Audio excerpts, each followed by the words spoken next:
Information alone isn't sufficient. Young gay men have the basic information about what is safe and what's not safe, but there are a host of other kinds of factors that explain why young gay men are still engaging in high-risk behavior. For one thing, there are very few programs that even target young gay men. And there's the assumption that if the information is out there for any aged gay men, somehow it'll reach this group, and that's wrong. But also we know that young gay men have problems communicating with their but also we know that young gay men may have difficulties communicating their desires for safe sex with sexual partners or with their boyfriends. We also know that young gay men have difficulties making safer sex fun and enjoyable, so we need to be focusing on that. So there are a lot of other variables that we need to be focusing on other than information alone.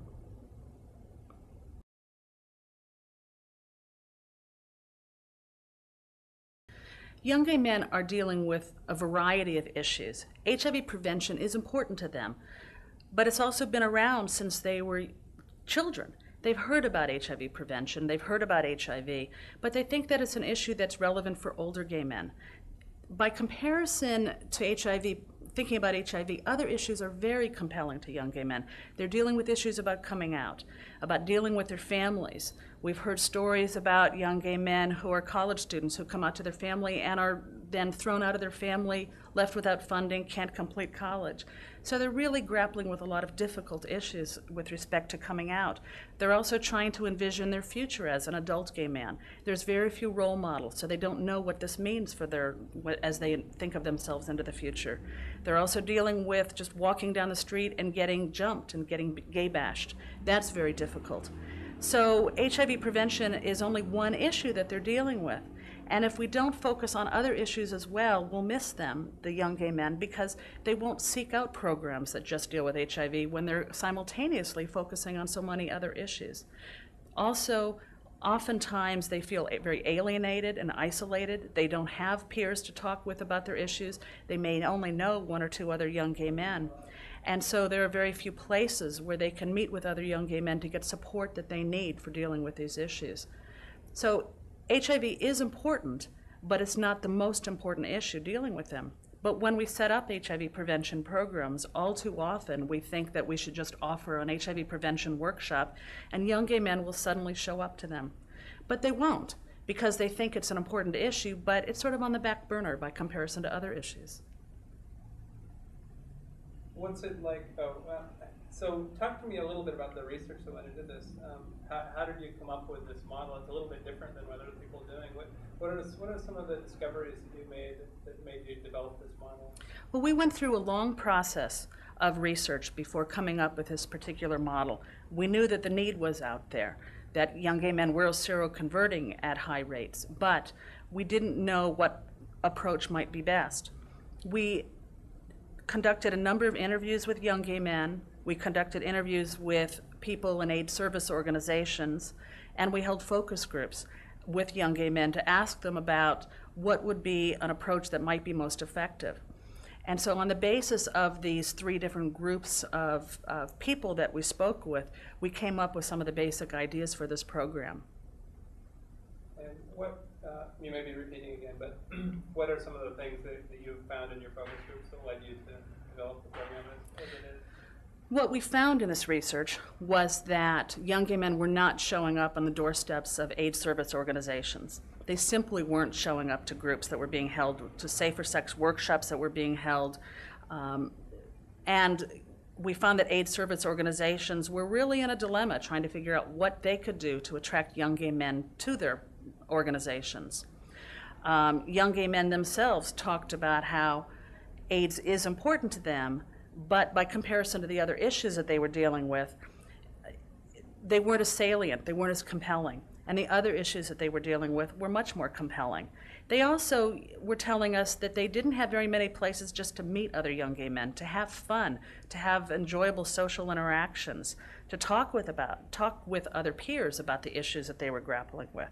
And so this was a very desperate need that a number of young gay men were expressing to us, especially outside of large communities such as San Francisco or Los Angeles, where there are very few venues where young gay men know that they can find another young gay man outside of a cruising spot, for example, or outside of a bar.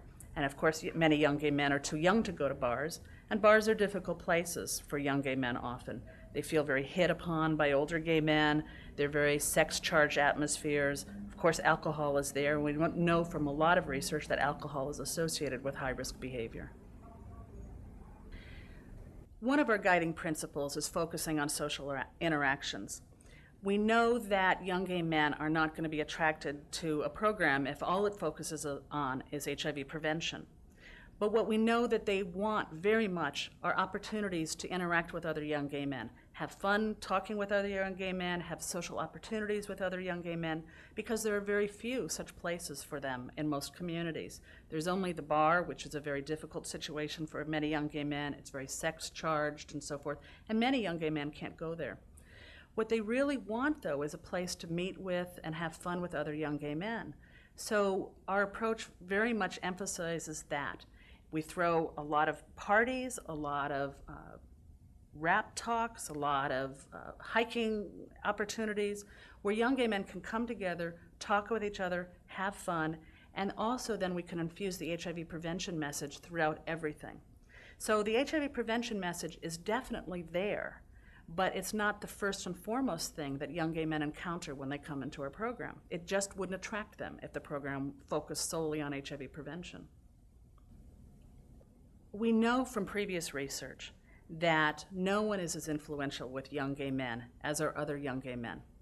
So the program builds on that concept, and the program depends on young gay men communicating with each other and supporting each other about the need for safer sex. If the message about HIV prevention came from older-aged gay men or from people outside the gay community, it would not be nearly as influential and supportive as if it comes from other young gay men themselves. So the program heavily relies on the power of peer influence.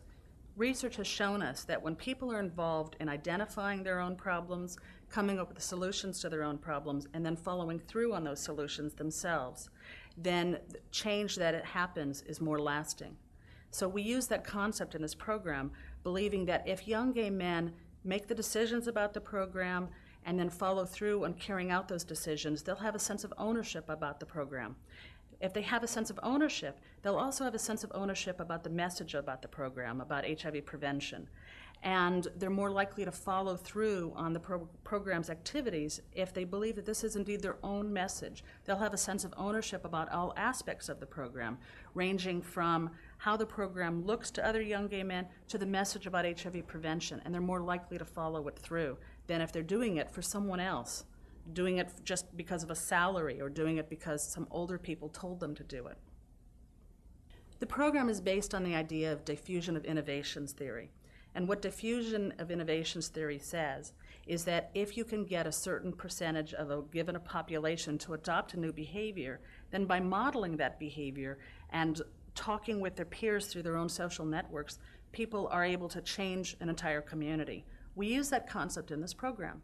So we get about 20% of young gay men into our program directly, and then we teach them about how to encourage their friends and motivate them how to encourage their friends to have safer sex.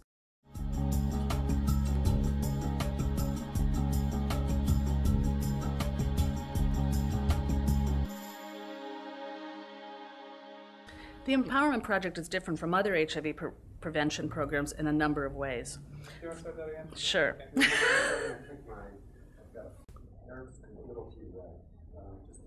Implementing, developing. Okay. It's hard. I hate this now that I'm doing this. I'm nervous. That's fine. Well,